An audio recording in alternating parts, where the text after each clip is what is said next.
is empty. Oh dear. I wonder if there's anybody here. Or am I all alone? Oh, could do with a good book to read. Oh. Good morning. What are you doing here? What? School shut. What are you doing here? I was just reading my book. Oh my... I've only got a few more chapters to go. What book is it? You're going to love this one.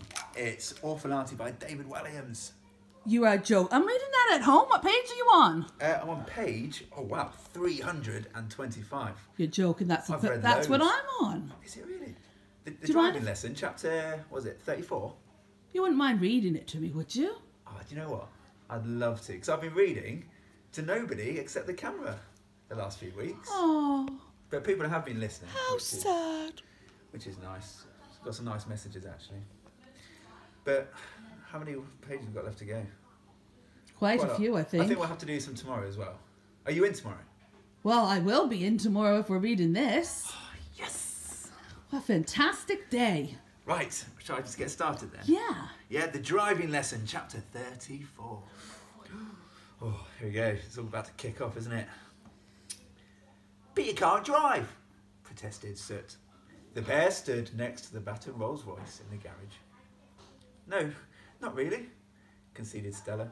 But it's my only chance of escape. I can't stay here a moment longer, or she'll have me back on that owl rack until my arms and legs are ripped off. I know, my lady, but no buts. Look, if I can get up enough speed, I can smash through the gates and be at the nearest village in no time. It's too dangerous. The ghost was not convinced. The last thing he wanted was for his friend to kill herself trying to escape. I've seen my father drive this thing tons of times. How hard can it be? Stella was a very headstrong little girl, and she pulled open the door of the smashed up family Rolls and jumped in. Use your mincers, use your feet, don't even use the pedals, they don't even reach the pedals, observed the ghost. What on earth are mincers? Stella exclaimed. Mincers, mince pies, eyes, of course, Soot shrugged.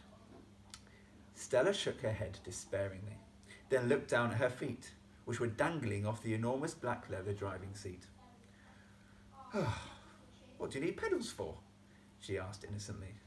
Oh, give me strength, he exclaimed. Only a girl would say that. Stella did not appreciate this comment at all. You are a chimney sweep. How are you the expert on driving? I bet you've never even been in a motor car, and certainly not a Rolls Royce. This was true. Only very rich people owned motor cars at the time Soot was alive, and only incredibly rich people owned a Rolls Royce. No, I ain't, but I know how they work. Oh, really? And how is that? Stella was losing her patience with him. I am a boy, he reasoned. All boys just know about these things. This infuriated Stella. As a girl, she knew for a fact that girls were infinitely better at everything than boys. Oh, do they? Her tone was deeply sarcastic. There was no way she was going to let Soot have all the fun of driving the car just because he was a stupid boy. Isn't that right, Mrs. Oates? Oh, yes. Well then, if you know everything about the motor car, you can give me my first driving lesson. The ghost was not at all convinced that this was a good idea. But, my lady, he protested. There isn't time to discuss this anymore. Now get in. Soot did what he was told and climbed into the Rolls Royce. And you can work the pedals too, ordered the girl, whatever they might be for. The ghost installed himself in the footwell, just under the girl's dangling feet. Right, so how much do you know? Asked Soot. Well, I know I have to hold this big round thing. The steering wheel, yes. You're going to get us both killed. With respect, Soot, you are already dead. I stand corrected, my lady, sighed Soot.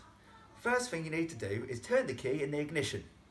The girl did so, and with Soot pressing down on the accelerator pedal with his hand, the engine roared. It still goes, exclaimed Stella. I knew the old Rolls wouldn't let us down. Now you see that thing on your left? Asked Soot. Stella rested a hand on it. Yes. That's the gear stick. When I say, move it forward and to the left. While keeping one hand on the accelerator, Soot moved his other to the clutch pedal. Now! He shouted. The car started lurching forwards. Soot, what? We forgot to open the garage doors. Hold tight, exclaimed Soot. The ghost pushed down as hard as he could on the accelerator pedal, and the engine roared. The Rolls Royce sped towards and smash! It burst through the huge garage doors. Shards of wood flew everywhere as the Rolls skidded out onto the icy drive. The cold winter air blasted through the broken windscreen, making the girls' eyes water. The old motor car had been very badly damaged by the crash. The front wheels were buckled and one of the back tyres had burst, so the car would be incredibly difficult to control even for a racing driver. Nonetheless, they continued steadily along the drive, heading for the gates and freedom. As the engine growled, Soot shouted, "Change gear!" Stella fumbled with the stick, and suddenly the car lurched to a halt and started travelling backwards towards the house at enormous speed. "That's reverse!" yelled the ghost before stamping his hand on the brake, and the car spun round and round on the spot before juddering to a stop. "First gear again, up left." The girl carefully followed his instructions. "Now second gear, sharp down left." Now the Rolls was chugging along at a good pace. There was so much snow everywhere, it was very difficult to tell where the drive ended and the lawn began. She just managed to swerve around some trees and avoid a head-on collision with a huge snow owl Aunt Alberta had been building. Then the tall iron gates at the end of the drive were coming into view. "The gates are getting closer," Stella called down excitedly. Just then they heard the deafening roar of a motorcycle engine. It was Aunt Alberta, racing towards them with Wagner installed in the sidecar. Both Alberta and her owl were sporting matching leather flying helmets and goggles. "It's my aunt!" exclaimed Stella. "She's right behind us!" Soot slammed his hand down on the accelerator. "Hold tight," said the ghost.